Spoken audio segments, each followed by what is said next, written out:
तो students welcome to our YouTube channel commerce with Kanaujia ma'am. तो students आज का जो हमारा टॉपिक है वो है share certificate and share warrant.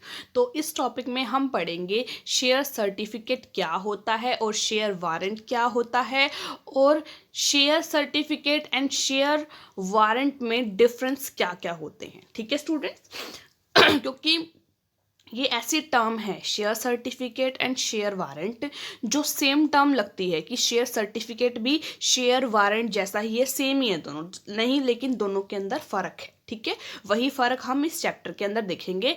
हमारा चैप्टर नंबर 12 है ये कंपनी लॉ का। ठीक है स्टूडेंट्स, तो चलिए पढ़ते हैं share certificate, meaning and definition of share certificates. ठीक है, आफ्टर द अलॉटमेंट और ट्रांसफर ऑफ शेयर, जब शेयर की ट्रांसफर हो जाती है, अलॉटमेंट हो जाती है, the name of each allottee और transferee is entered in the company's registered of members.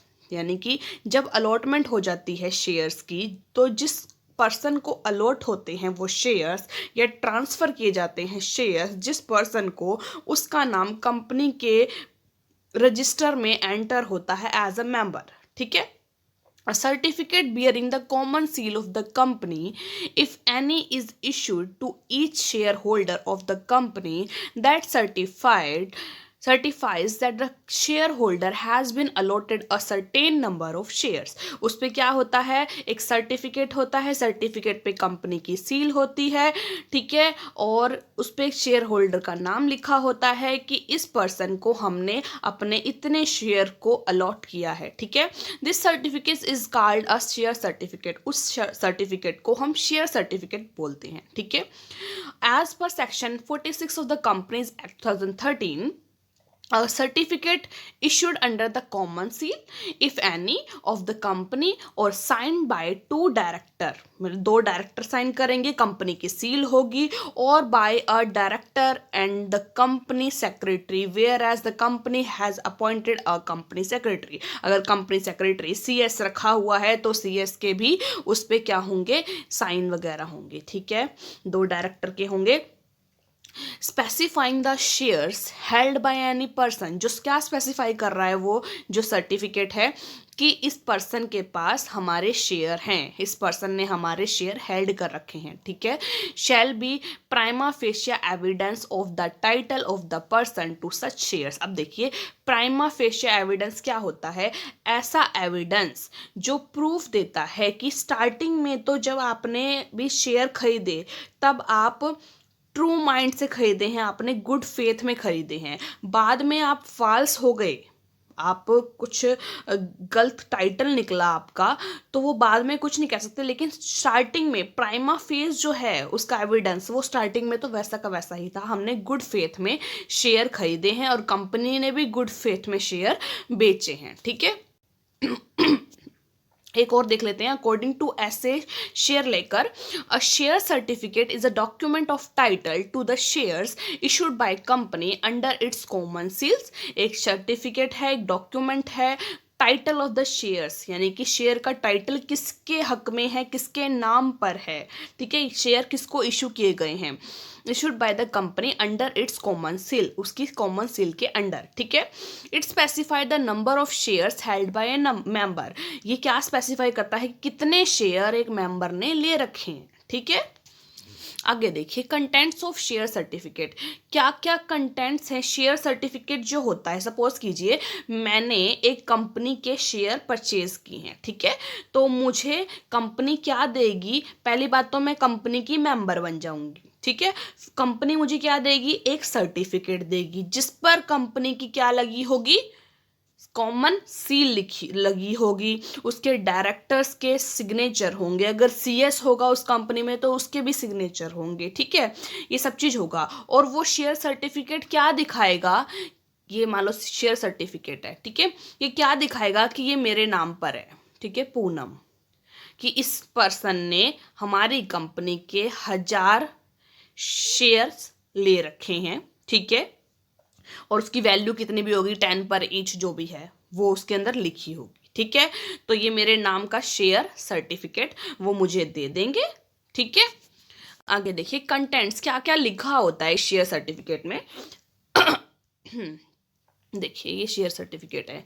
तो first name of the company, company का नेम लिखा होगा जिसके भी आपने शेयर्स खरीदे हैं। Address of the company and the registered office, उसका एड्रेस लिखा होगा। Serial number of the share certificate, share certificate का सीरियल नंबर लिखा होगा, ठीक है। Name address and other details of the share holder, यानी कि सपोज करो मेरे नाम से है तो मेरा नेम होगा, मेरा एड्रेस होगा, मेरी अदर डिटेल्स होंगी उसके अंदर, ठीक है, क्योंकि मैं उसकी शेयर होल्डर हूँ, ठीक है। Number of the shares acquired by the share holder, कितने शेयर्स लिए हैं, सपोज करो 1000 लिए हैं तो 1000 शेयर्स लिख देंगे, ठीक है। Distinctive number of the shares, जो भी डिस्टिंक्टिव नंबर शेयर्स हैं वो, ठीक है। क्लास ऑफ शेयर्स, शेयर्स की क्लास कौन से मतलब कौन से क्लास की शेयर्स आपने, कौन से क्लास के शेयर्स आपने खरीदे हुए हैं वो दिखाया हुआ है। Value of shares in the money, और मनी टर्म्स में उसकी वैल्यू, यानी 1000 शेयर खरीदे हैं, कितने रुपए की पर ईच हैं, 10 रुपीज पर ईच हैं, ठीक है।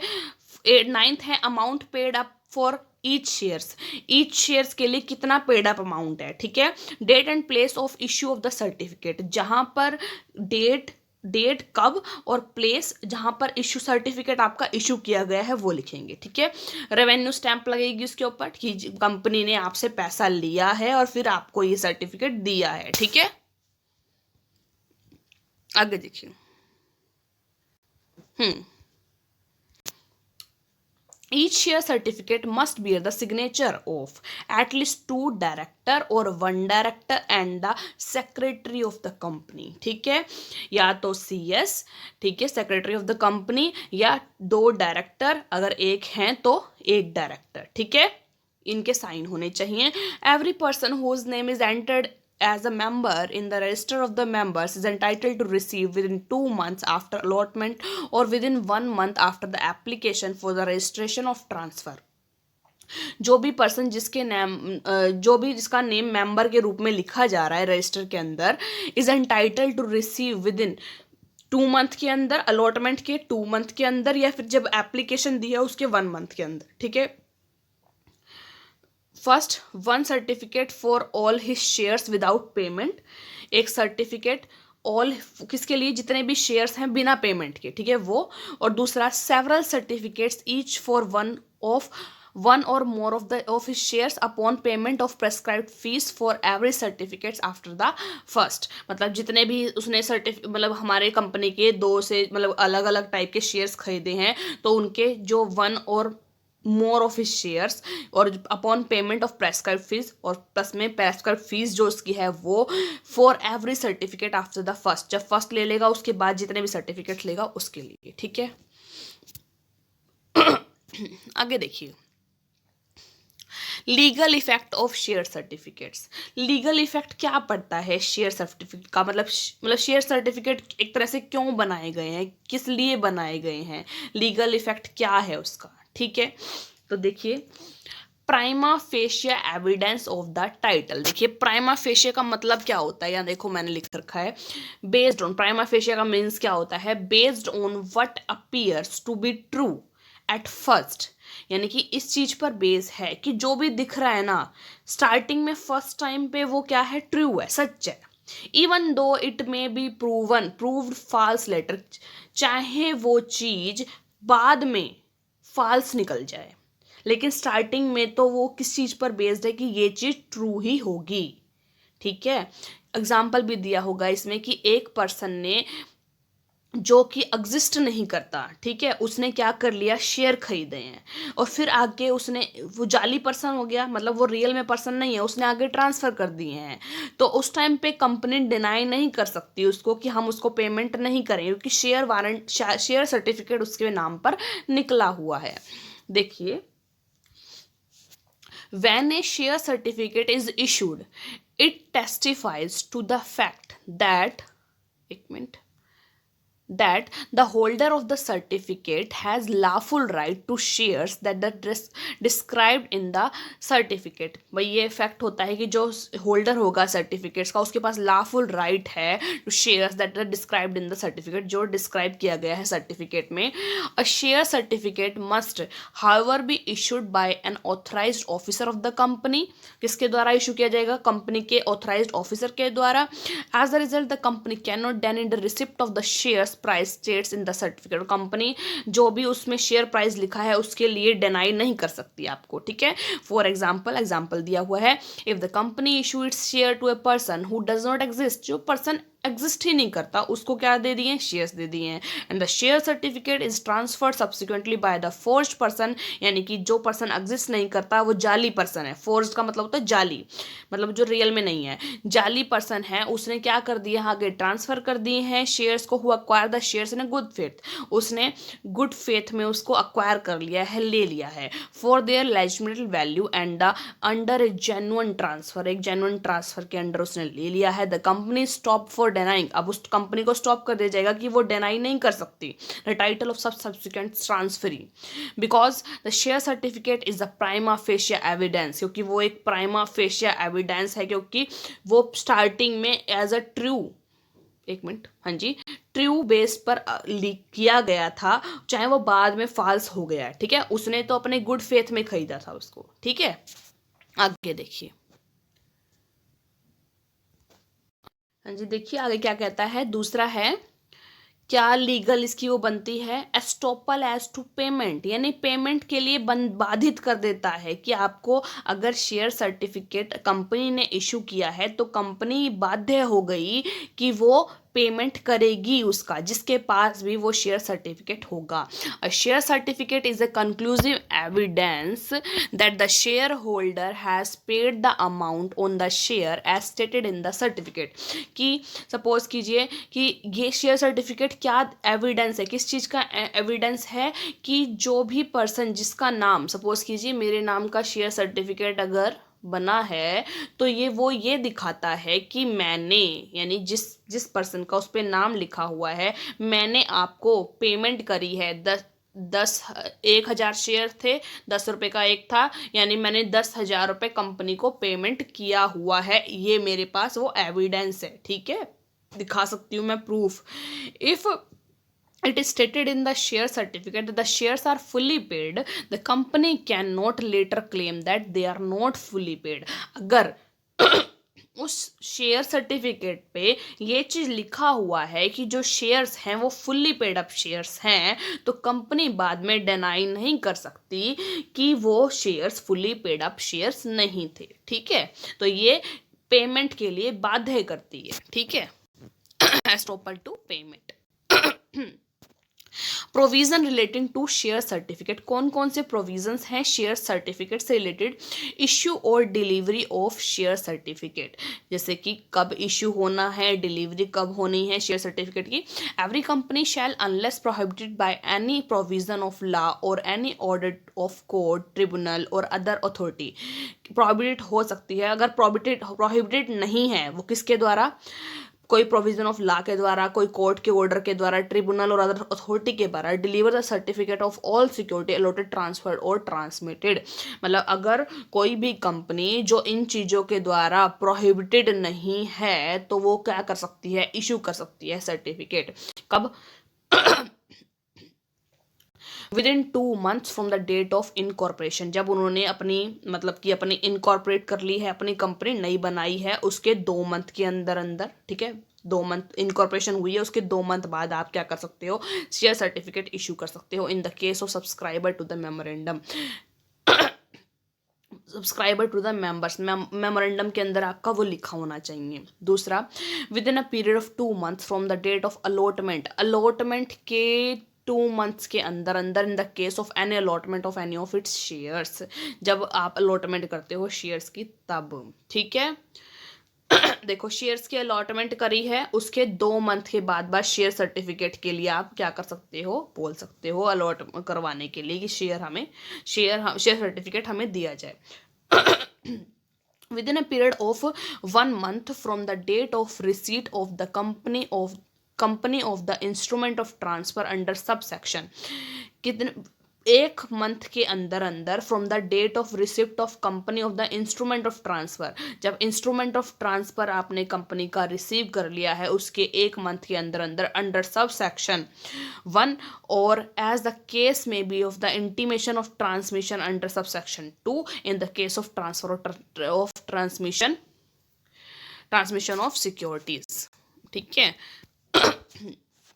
डी देखिए, within a period of 6 months from the date of allotment in the case of any allotment of debentures. Debentures की अगर आपने अलॉटमेंट करी है उसके 6 month के अंदर अंदर आप जो सर्टिफिकेट्स है वो अलॉट कर सकते हो। ठीक है, आगे देखिए, issue of duplicate copy of share certificate. क्या आप शेयर सर्टिफिकेट की अगर गुम हो गया है कैसे, तो उसकी डुप्लीकेट कॉपी इशू करवा सकते हैं? तो वो पढ़ते हैं करवा सकते हैं क्या नहीं करवा सकते हैं।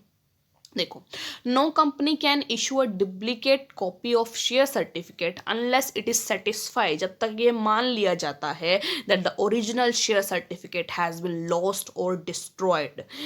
जब तक हमें ये प्रॉपर कंफर्मेशन नहीं मिलेगी कंपनी को कि पुराने वाला शेयर सर्टिफिकेट प्रॉपर तरीके से गुम हो चुका है और डिस्ट्रॉय हो चुका है, जल गया, किसी ने खा लिया, कुतर लिया, चूहे ने, कुछ भी है, जब हमें ये चीज़ प्रॉपर सेटिस्फाई हो जाएंगे कि हाँ प्रॉपर तरीके से गुम हो चुका है, डिस्ट्रॉय हो चुका है, तब जाके कंपनी सोचेगी कि नया शेयर वारंट जो उसका डुप्लीकेट है वो इशू किया जाए। The holder of the share certificate that has been lost, mutilated और destroy needs to make an application, उसको एक एप्लीकेशन देनी पड़ेगी कंपनी को along with the necessary fees भी देनी पड़ेगी साथ में, and make a legal declaration of the circumstances under which the certificate was lost, और एक लीगल डिक्लेरेशन देनी पड़ेगी कि ऐसी ऐसी सर्क्यूमस्टांसेस थी जिसमें मेरा जो पुराने वाला सर्टिफिकेट है जो ओरिजिनल था वो क्या हो गया है, लॉस्ट हो गया है या डिस्ट्रॉय हो गया है। ठीक है, beside the holder of such certificate has to given an indemnity bond that protects the company from any possible resultant loss that the company might be put to। मतलब एक जो भी उस पर्सन को जो नया मतलब डुप्लीकेट कॉपी इशू करवा रहा है उसको एक इंडेमनिटी बॉन्ड भी कंपनी को देना पड़ेगा। इंडेमनिटी होता है रक्षा करना। अगर कंपनी को इस चीज़ की वजह से लॉस हो गया, सपोज कीजिए पुराने वाला सर्टिफिकेट कहीं गुम हो गया और वो किसी और को मिल गया, तो कंपनी को वो वाला पर्सन कहेगा कि मुझे पे करो, आपने बोला कि आप डुप्लीकेट कॉपी आपके पास है, आपने ही मुझे डुप्लीकेट कॉपी बना के दी है, कंपनी को बोलेगा आप मुझे पे करो। तो अगर कंपनी को ऐसा कोई लॉस होता है तो आप उसके लिए इंडेमनिटी बॉन्ड उसके लिए बना होता है कि आप उसकी रक्षा करोगे, मतलब वो जो भी लॉस होगा वो आप बियर करोगे। ठीक है, आगे penalty if a company with intent to defraud issues a duplicate certificate of shares। Company की इंटेंशन क्या है? If a company with intent to defraud issue a duplicate certificate of shares, the company shall be punishable with fine which shall not be less than 5 times the face value of the shares involved in the issue of the duplicate certificate, but which may extend to 10 times the face value of such shares or rupee 10 crore which is higher, and every officer of the company who is in default shall be liable for action under section 447। यानी कि अगर कोई company ऐसे fraud वाले में intentionally कोई fraud में पाया गया कि कंपनी ने जानबूझ के पैसे लेकर पैसे खाकर नकली शेयर सर्टिफिकेट यानी डुप्लीकेट शेयर सर्टिफिकेट को इशू किया है, तो कंपनी को बहुत हर्जाना भरना पड़ सकता है। कितना बढ़ सकता है? Less than 5 times, not less than 5 times the face value of share, face value का 5 गुना, involve in the issue of duplicate certificate जो भी इसमें इन्वॉल्व है, बट विच में एक्सटेंडेड 10 टाइम्स, और जो एक्सटेंड कहाँ तक हो सकता है? 10 times of the face value of the shares, और रुपी 10 करोड़ और या तो 10 करोड़ रुपी विच इज़ हाइयर, जो इन दोनों में से हाइयर है। ठीक है, वो उतना हर्जाना भरना पड़ेगा, और जितने भी ऑफिसर हैं जो भी डिफॉल्ट में शामिल थे उन सबको ये हर्जाना भरना पड़ेगा, लिएबल होंगे अंडर सेक्शन 447 के अंडर। ठीक है स्टूडेंट्स, शेयर सर्टिफिकेट का आपको टॉपिक समझ में आ गया होगा अच्छे से कि शेयर सर्टिफिकेट क्या होता है। नेक्स्ट वीडियो में मैं आपको प्रोवाइड करवाती हूँ कि शेयर वारंट क्या होता है, और उससे नेक्स्ट वीडियो एक बनाएंगे जिसमें हम शेयर वारंट और शेयर सर्टिफिकेट में दोनों में डिफरेंस बताएंगे। ठीक है, तो आई होप स्टूडेंट्स आपको इस वीडियो से पता चल गया होगा कि शेयर सर्टिफिकेट क्या है। ठीक है स्टूडेंट्स, तो ज़्यादा से ज़्यादा मेरी वीडियो को लाइक कीजिए, शेयर कीजिए, कमेंट कीजिए अगर आपको अच्छी लगी है वीडियो, और ज़्यादा से ज़्यादा मेरे चैनल को सब्सक्राइब कीजिए, commerce with Kanaujia ma'am. Thank you students.